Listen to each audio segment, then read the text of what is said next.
one. Paimon even dreamt of making the film last night.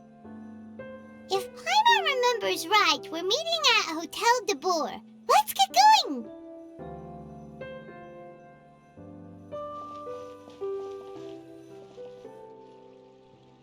Ayaka! Yoimiya! You're already here! Good morning. Xavier said yesterday afternoon went well. Yeah, and how about you, Ayaka? What were you up to yesterday? After we split up, Ayato went to see Udex Nervillette at the Palais Mermonia. I was originally thinking of going with him, but he said he could manage it himself. He told me to go see the sights around Fontaine and to enjoy the local culture. So I rode the aquabus with Yoimiya and visited the opera house on Aranias Island. Yeah, you wouldn't believe what we saw there! 2 mechanical puppets that were dancing together! You've already seen them, right? Yeah, those two! Amazing, aren't they? We sat and watched for quite a while. It was mesmerizing, like we could keep watching them forever. Oh, it was the same for us the first time we saw them, too! Afterwards, we went swimming at the beach! Well, diving, to be exact. It was the first time I ever breathed underwater! I held Ayaka's hand and we counted down together. 3, 2, 1, and then splash! We were beneath the waves.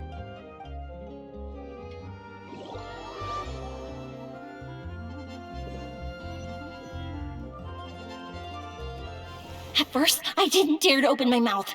But once I couldn't hold my breath any longer, I decided to take a big breath in. Turns out the water wasn't as salty as I imagined.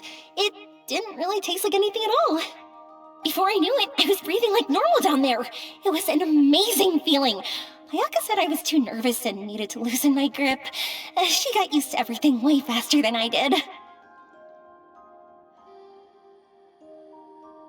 I knew that the Traveler could do it, so I had no doubt we could do it too.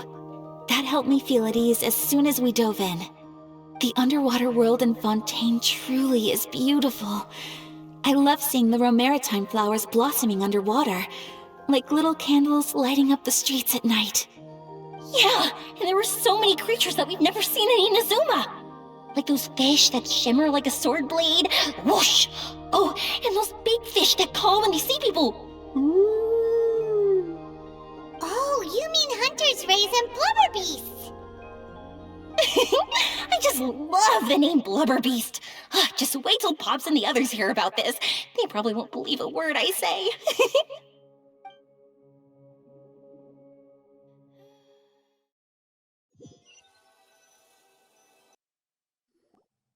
Yoimiya was down there for quite a while.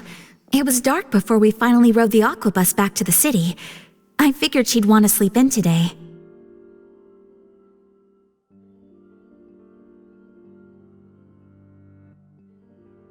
Yeah, even I was worried that I wouldn't be able to get up. I still felt like I was drifting in the waves when I went to sleep last night. But as soon as I woke up today, I remembered that we'd all be shooting a film together, and I was ready to go. Speaking of the film, where's everybody else? My brother and Xavier were speaking to the restaurant owner about using the place as a filming location. They should be here soon. As for the others, We're here. Please excuse my tardiness. I just finished the Special Patrol's 6-mile morning jog. Wait, 6 miles? I'm so tired. I heard you all chatting, so I decided to come down. I sure could use some of that endless energy everyone else has. Good morning, everyone. Morning. Can someone fetch me a cup of coffee? More milk, hold the sugar. Sure, I'd be happy to do that for you. No, you can't go anywhere. Please, have a seat over here so I can get started on your makeup. The last thing I want is coffee stains on my costumes. I can get the coffee. It's the perfect job for an assistant.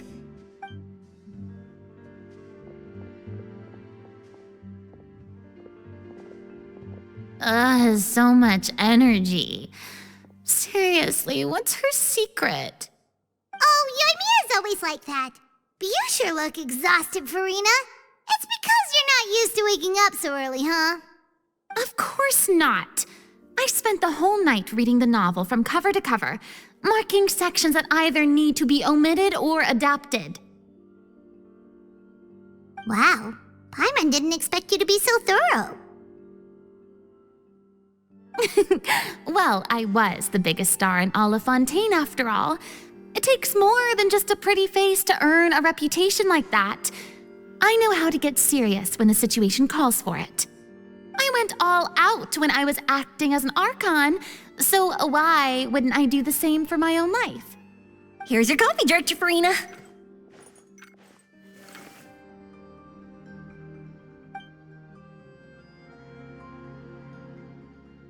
Oh, thank you.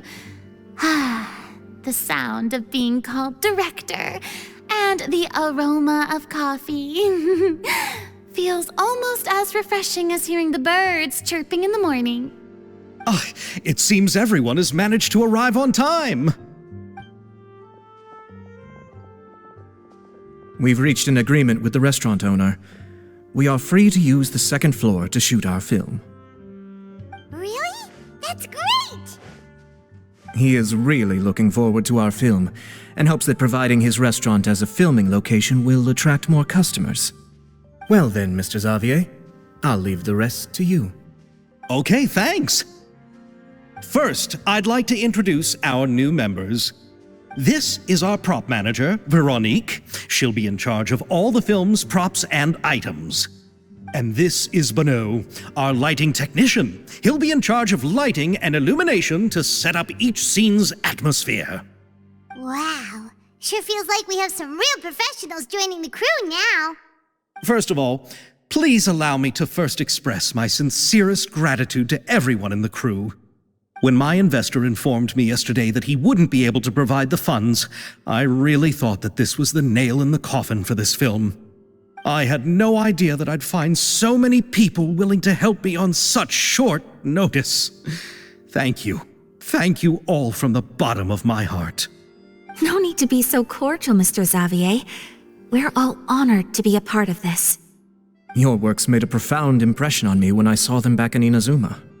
I am sure that someday, this film will be remembered as a prime example of cultural exchange between Fontaine and Inazuma.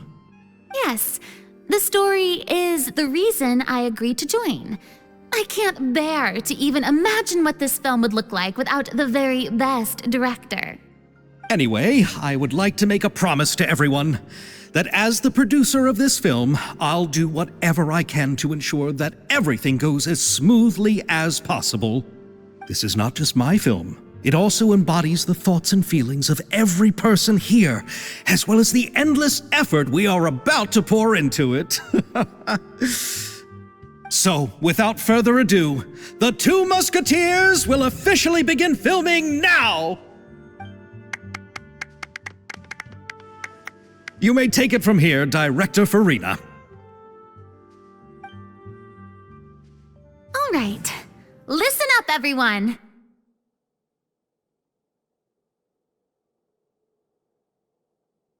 The first scene takes place when the two young musketeers are living at the Baron's home, still unaware of all that is about to happen to them.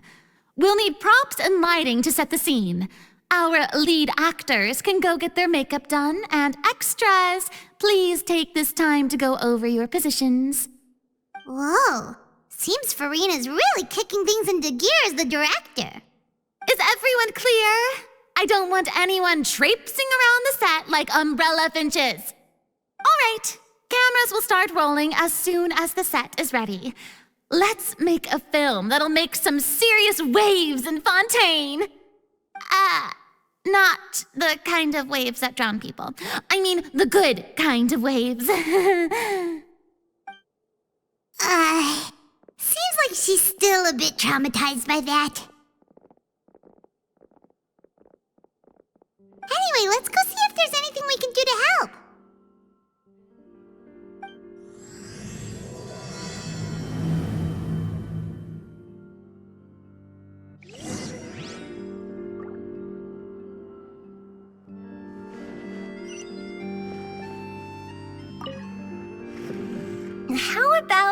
here.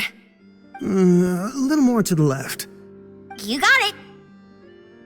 Hey, Yoimiya, do you need a hand? No, I'm fine.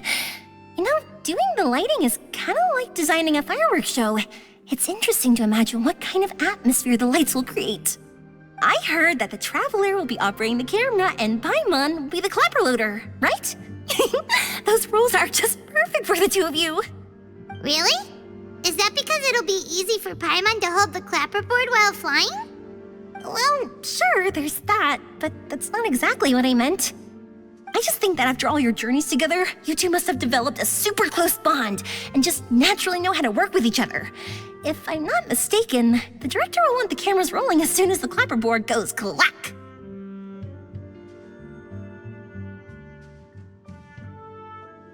Oh, I see! It's amazing to see the magic behind filmmaking.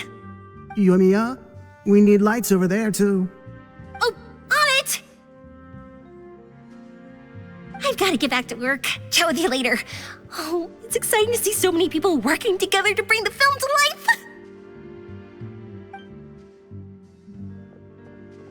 Seems like Yoimiya's really getting into it. But she was right.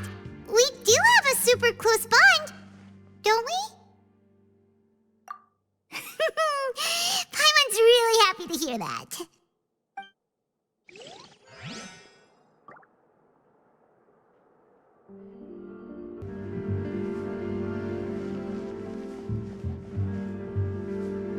I don't need any help here. Why don't you try asking someone else?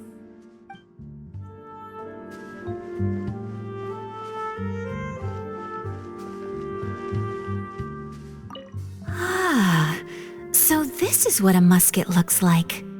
Not exactly.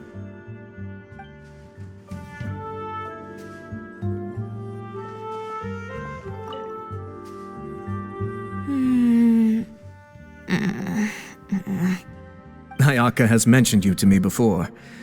She said that you two were great friends when you were kids. No talking.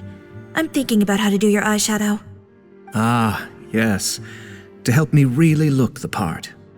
To achieve a more young and naive look for this scene. Are you saying the wrinkles around my eyes are too deep? You just have too much of a calculating look in your eyes. You sure don't mince your words. It seems you really haven't changed much. Quiet.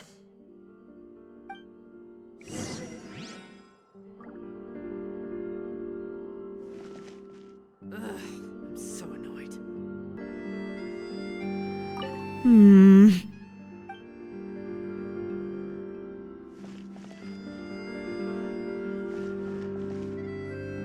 So, this is a real musket?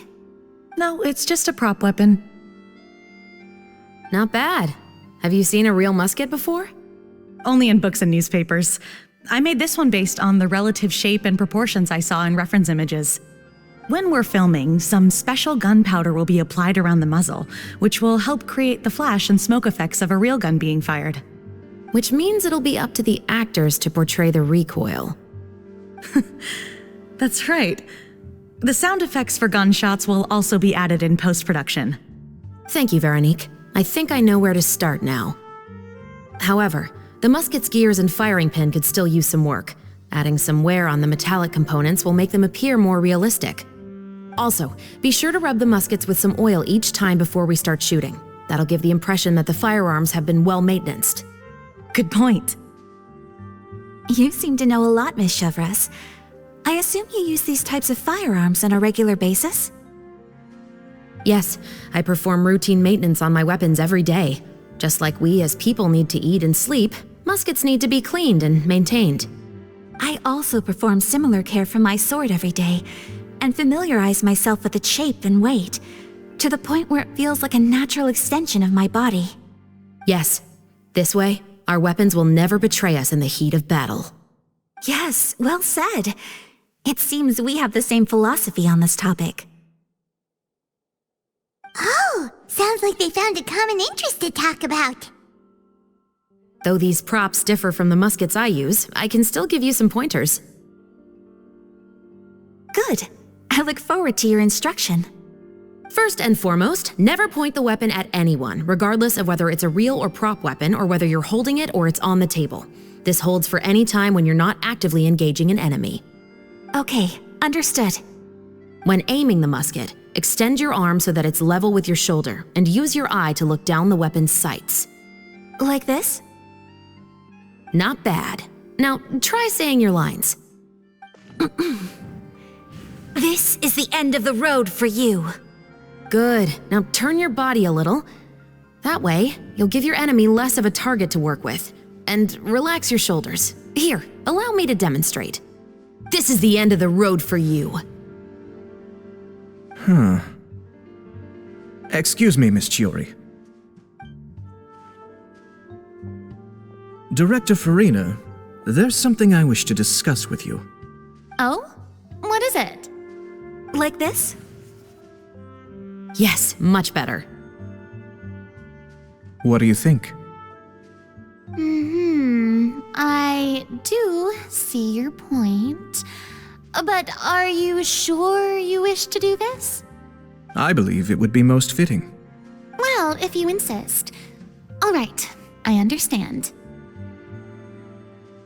Miss Ayaka, Miss Chevris, could the two of you please come over here?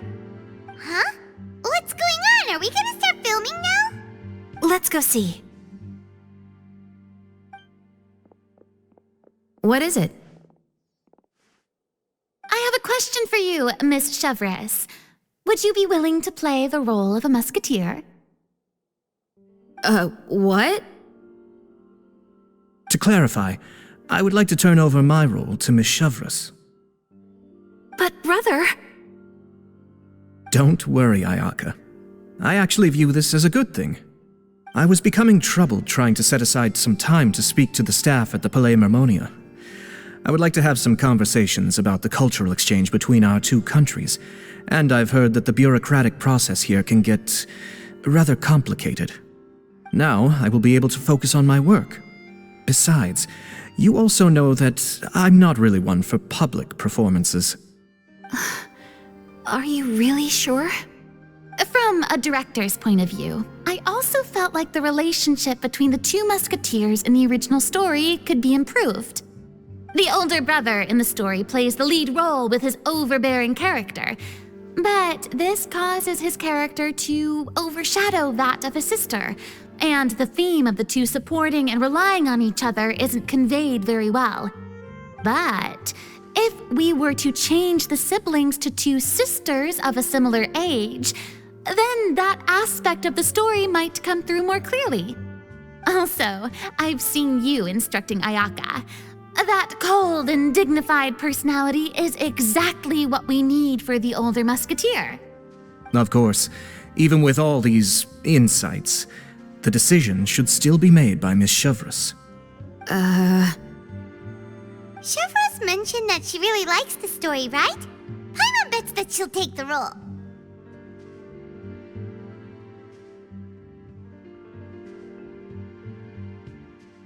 All right, I'll take the role. Good. It's decided then. I'll get started on making edits to the script. We'll also need to make some immediate adjustments to the lighting, props, and costumes. I have a feeling that our adaptation will be even better than the original story. You're doing a great favor for me, Miss Chevris. You have my gratitude. Don't mention it. I like this character, so if anything, I should be the one thanking you. Well, since my brother is the one who brought up the idea, I suppose there's no need to worry. Let's go, Miss Chevris. I look forward to working with you. Please, just call me Chevris.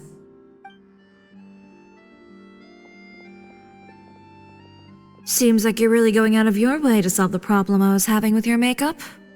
Surely you jest, Chiori. I assure you that I was mostly motivated by a desire to spend more time on formal business. Oh, come on, you really think I'd buy that? According to what I've heard from Ayaka, her brother is someone who can juggle 10 different matters at the same time. I'm sure you have other reasons for backing out. Perhaps. Ayaka always said she wanted to go out and see more of the world, just like the Traveler. But I feel that she needs not only to see other nations, but also to make some different kinds of friends. I think it would be harder for her to make new connections with me constantly by her side. I would like to give her some space. All right, go on. Spoil her some more. Ayato! It's too bad you're stepping down from the role. Paimon really wanted to see you act as a musketeer. No need to poke fun at me. I'd wager that you also felt that I wasn't the best candidate for the role. It's a little hard for Paimon to imagine you saying those lines. Yes, I've made an appointment to meet some people from the Palais Mermonia. Now, I will have some more time to prepare. Traveler, get the camera ready. Paimon, get the clapperboard. Actors, to your positions. We're about to start shooting the first scene. Go on now. And please take good care of Ayaka. Yep, don't worry. Thank you. I look forward to seeing the film when it's finished. All right, now that we're all here, let me help set the scene for everyone. The first scene takes place when our two main characters are still living at the Baron's estate. They've been ostracized and verbally abused by others in the household, but they still have no idea why. We want to capture how naive and innocent they are despite their pain. Chevres will be playing the role of the older sister, Tulip, and Ayaka will be the younger sister, Iris. Be sure to get close-ups of the main characters at the right moment. Silence on the set! Lights, camera, action! Let's go! Tulip, Mother's been out for quite a while now. Perhaps she went to pick some flowers on the way home. You know how she loves flowers. Iris, Tulip, I'm home. Mother, you were out for so long, we were beginning to worry about you. I'm sorry, but I'm back now, safe and sound. Here, I brought your favorite treat, apple turnovers. Mother, what are those bruises on your hand? Huh? What bruises? Oh, I must have bumped into something while I was working yesterday.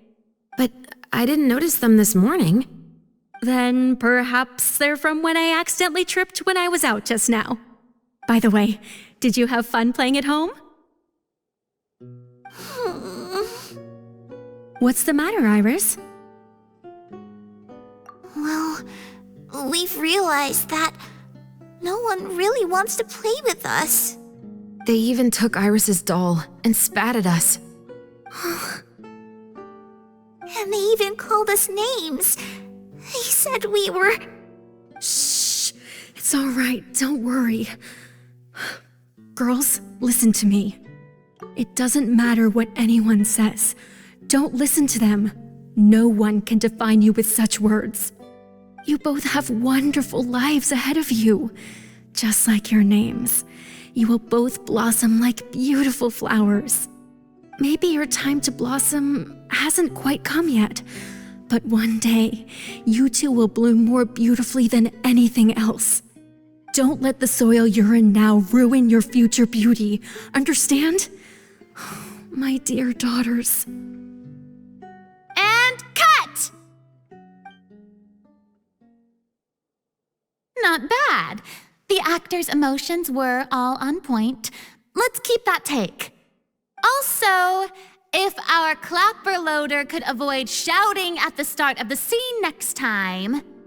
Oh, got it. Great. I was a little worried that my nerves would get the better of me. What about you, Chevres? I felt fine. The lines weren't too difficult at all. Seems like Farina must have adapted the role nicely. You two were great. I couldn't tell it was your first time acting in a film. You should have more confidence. thank you for your encouragement. Positions, everyone! We'll move on to the next scene after we try a few more camera angles.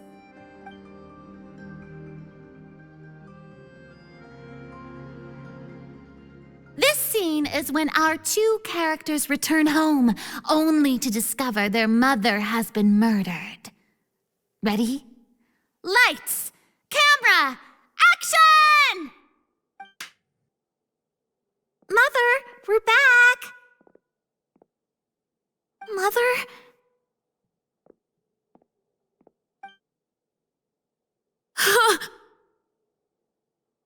What's wrong, Tulip? Iris, stay away! Huh? Why? What's... Mother!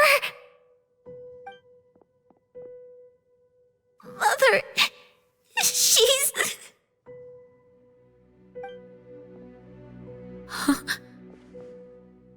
There's poison in this cup. Huh? I could have sworn I've seen this kind of cup before. Those aristocrats. They didn't even try to cover up their actions.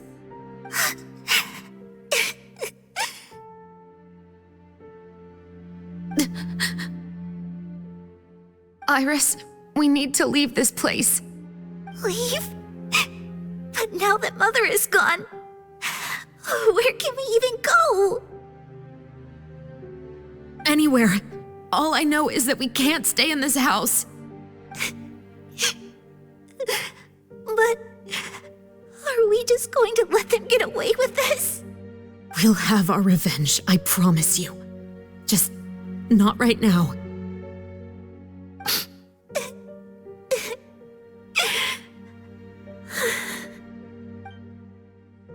Come on, let's go.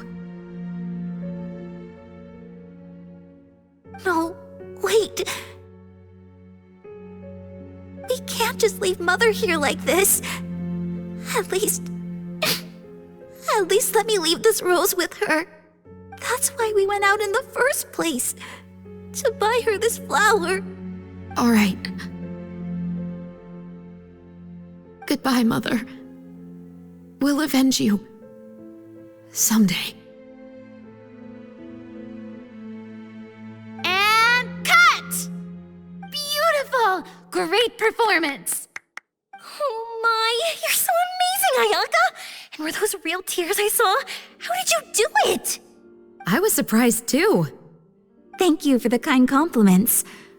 Actually, as soon as Director Farina said action, I told myself not to think about anything. I just felt the weight of the moment and became the character. It's quite similar to practicing the art of the sword. You clear your mind and focus only on what's happening in front of you. Ayaka's performance was amazing. Have I discovered an acting prodigy? Pipe down, everyone! We need to move on to the next scene!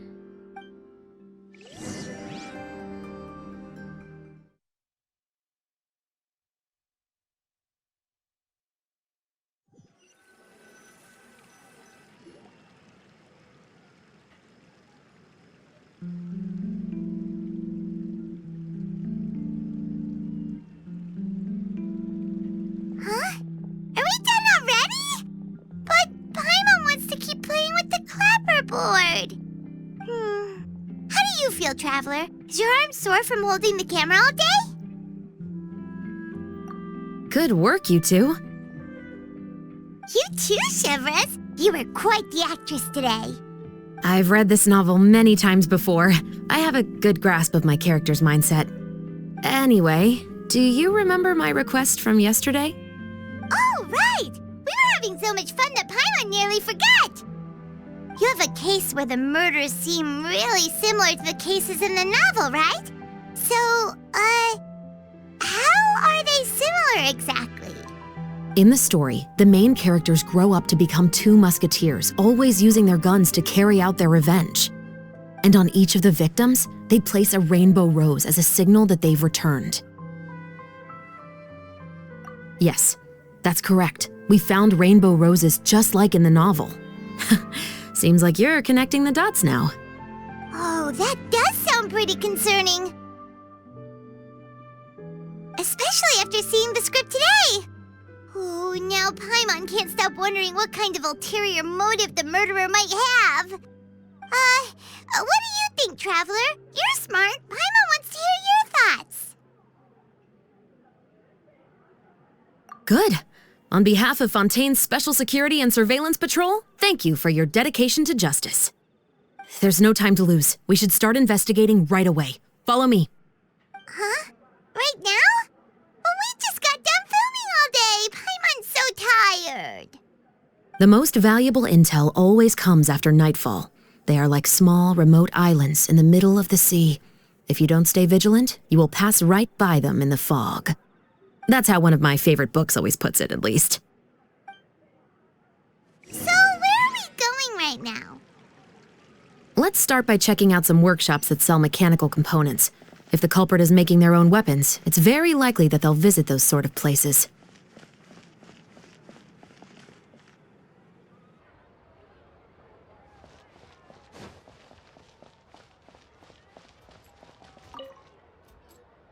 Welcome to LeChaux's Clockwork Workshop. How can I help you? Hello. I'd like to know if anyone has purchased some special components lately. Special components? Sorry, could you be more specific? I mean the kind of components that aren't typically used for clockwork toys, but for firearms. Huh? For firearms? No, we don't sell those sort of things here. Don't misunderstand. I'm not here to cause any trouble. We are merely investigating a case, and we're hoping that you could cooperate. Well, to be completely honest, I'm not even sure what kind of components that would entail. Has anyone ever purchased components here as an individual rather than on behalf of an organization? We have a lot of customers who buy toys, but those who buy components are all regular customers who buy in bulk on behalf of their organization. Is that so? I understand. Thank you for your cooperation. You're welcome. It's the least I can do.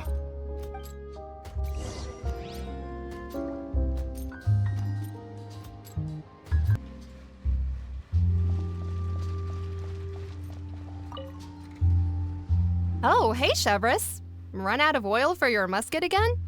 Hello, Estelle.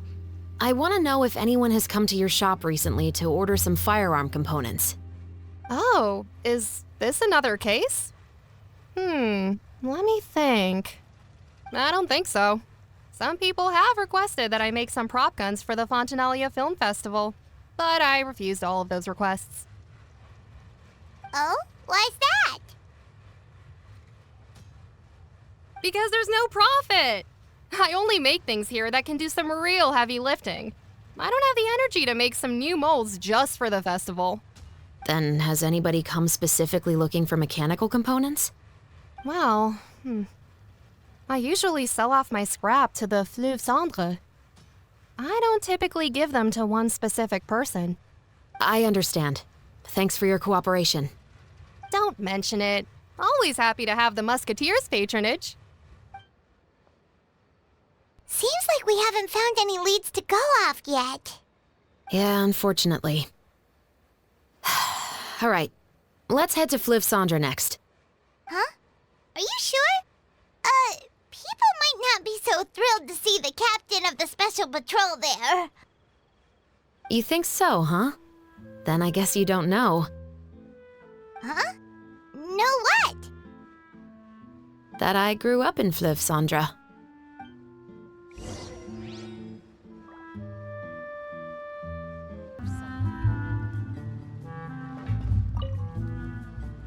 Hello, I'd like to ask some questions. I don't know anything. Don't worry, I'm not here to arrest anybody. You say that now. It's the truth. Here, take this as my guarantee. Wait, did Paimon just see what she thinks she saw? Is the captain of the special patrol bribing a citizen? Seems you're different from the other guards. What do you want to know?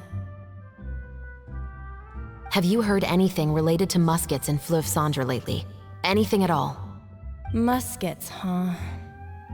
All I know is that about 2 weeks ago, we started hearing some loud noises at night. So loud that it's been waking me up. Were they gunshots? Possibly. It's hard to tell around here. Someone's house collapsing, a pipe exploding somewhere, it's all the same. But the noises I'm talking about definitely happened after I fell asleep. Do you know where the noises were coming from? I don't remember clearly. Is it that you don't remember, or that you need to think about it some more? You tell me.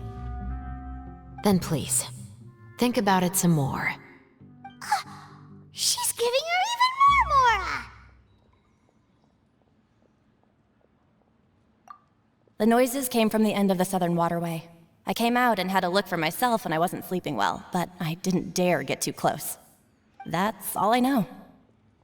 All right, I'll take your word for it. Thanks for the pâte de fruits.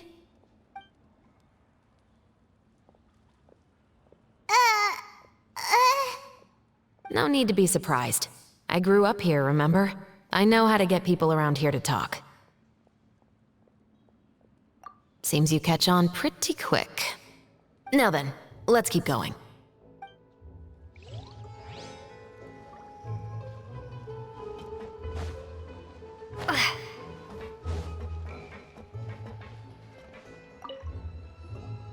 It's been a while, Tetro.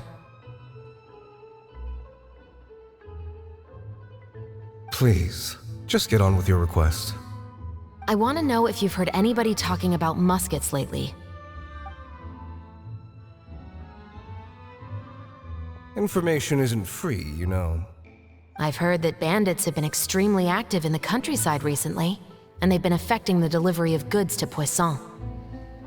I can allocate some more manpower to help out with that problem. What do you say? You're still as helpful as ever. One of our men got drunk at dinner about a month ago and lost his gun. 3 days later, it turned up in the corner here. What's weird about that? He just forgot where he put it, right? This is Fleuve Cendre, my friend. Anything of value left in the tavern won't ever make it to the next day. But that gun turned out to be an exception. It didn't get any new wear and tear on it, and didn't even appear to have been fired. We were quite mystified as to what could have happened. I suspect it came back because the weapon was already known to the guards. You mean, a criminal was afraid the Marechaussee Phantom would use the shot marks to track them down? Maybe. But if that's the case, the culprit really took great care to avoid getting caught. I didn't say anything about a criminal. In Fleuve Cendre, knowing who was killed is as easy as knowing what clothes you're wearing today. It's the guy living in the east side, isn't it? I've never liked him. Every time he's here, he just orders a drink and sits there with a nasty look in his eyes. So, who was the one who lost the gun in the first place? Don't bother. Even if you ask, he wouldn't admit to owning a gun to some strangers. Not to mention the captain of the Special Security and Surveillance Patrol. He's right. I know you grew up here, Chevreuse. Even though you're on good terms with the Spina, you've still been gone too long. Not many people know you here now, and a lot of people don't like the Special Patrol. I know. So take my advice and don't show your face too much around here. It's for your own safety. I'll come and go as I please, and I'm afraid I'll be appearing more often due to my work. All right. Don't say I didn't warn you.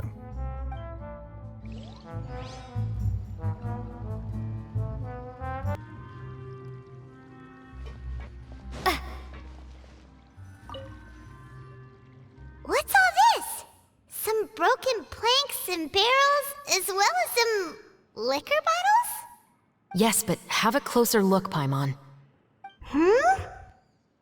Even though somebody has purposefully tried to clean them up, these are obviously marks from musket bullets. In other words, someone was here trying to improve their shot. They were using the barrels and bottles for target practice. Could it have been the killer? Your guess is as good as mine. Although many people at Fleuve Cendre own guns, few hide the fact from others. And even fewer would go to such lengths to hide markings from practice shots. Anyway, let's go. There might be more to this.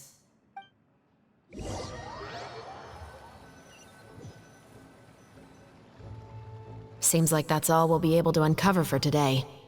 Paimon feels like we managed to learn a lot more here than up on the surface. Yes. Assuming that everything we found is indeed connected to our suspect, then their timeline was probably something like this. A month ago, our suspect found a gun and took it home to disassemble it. Once he'd figured out its mechanics, he brought it back. In the following weeks, he used some parts to create his own makeshift musket and took it to the Fleuve Cendra for target practice. Then, a few days ago, he found his target and carried out the murder. Once the deed was done, he left a rainbow rose on the body, just like the scene in the novel. That all makes sense to Paimon, but we're still no closer to figuring out the killer's identity! The deceased was a resident of Fleuve Cendra. It said that he was a poor, solitary man. Yeah, that's also something I'm trying to figure out. If we are indeed following the novel, and there's a story behind the murder, then this murder should be an act of vengeance. But according to our investigation, the deceased didn't have any enemies. He was no saint, but no one's heard of a rival who hated him enough to shoot him dead, much less care to leave a rose on his body. What message is the killer trying to convey, and to whom exactly? We've thoroughly investigated that possibility. He claims to have spent the whole day at the Opera House on the day of the murder, and the staff there have confirmed his account. Okay, so he has an alibi. Not only that, he lacks a credible motive as well. He has a family of his own, and both of his parents are still alive. I've looked into his records. He was adopted at the age of 6, and all the proper procedures were followed. There are also records of him at an orphanage before then. In the story, the mother of the 2 musketeers was murdered after the children turned 10. Of course, he could have changed the children's ages, but I don't want to assume anything without evidence. More importantly, I've also had a chat with him in person. He didn't seem like the kind of person who would pull the trigger to kill a man. Then, what should we do now? We have all this new information, but it doesn't help us move forward. Investigations take time. I didn't expect us to catch the culprit in just a single day. How about this? Let's spend the next few days filming with the crew. We can continue the investigation once we're done with the film. I'm sure that given time, new leads will present themselves. Wait, but weren't you saying Intel is like small, remote islands in the middle of the sea just a moment ago? Wouldn't you just miss them if you were to stop looking? But the book had more than one reference to the islands, Paimon. Oh? What else did it say then?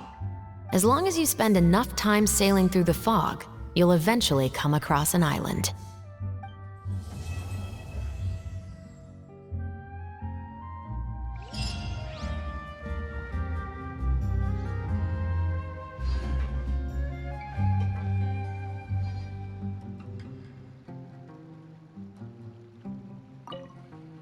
What?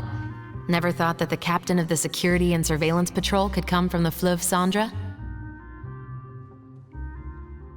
You mean rising through the ranks? It was a struggle, for sure. But as long as you can distinguish yourself through your accomplishments and skills, you'll eventually be recognized for your worth. If you look at it another way, my life at Fleuve Cendra has actually taught me a lot of valuable skills. Skills like how to barter with criminals or how to think in their shoes. Of course, I'd appreciate it if you could keep this a secret between us.